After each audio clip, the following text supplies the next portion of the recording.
cette délibération est intitulée Cap Conseil Élevage. Alors on actualise en fait le conseil qu'on finance. Et en fait, on part d'un moment qui est tout à fait particulier pour l'élevage. On a perdu 35% d'éleveurs en 15 ans. On sait très bien que c'est un métier lourd et difficile qui n'attire pas de plus en plus. Et en même temps, il faut le dire, il y a des vrais débouchés aujourd'hui en élevage. Les prix ont remonté.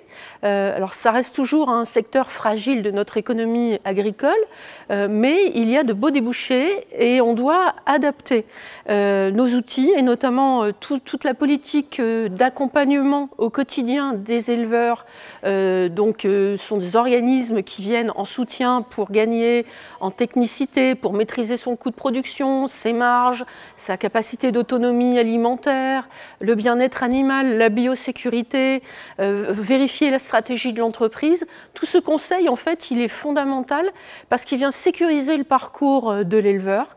Donc on a reconfiguré nos dispositifs pour être plus efficaces et avoir un volant sans cesse de nouveaux éleveurs à intégrer dans ces programmes. Voilà, donc on a un volume financier qui ne bouge pas malgré les restrictions budgétaires parce que c'est vraiment une priorité pour la région de travailler en lien avec les opérateurs et la Chambre d'agriculture au premier chef, au plus près. Je pense qu'il y a autour de la question de l'environnement des éleveurs, de l'accompagnement individuel, une vraie opportunité pour encourager les jeunes à s'engager dans des métiers d'avenir. Aujourd'hui, la viande bovine, on en manque en France et en région. On manque aussi de production de volailles. On importe une volaille sur deux. On manque de production d'œufs. On manque de production porcine.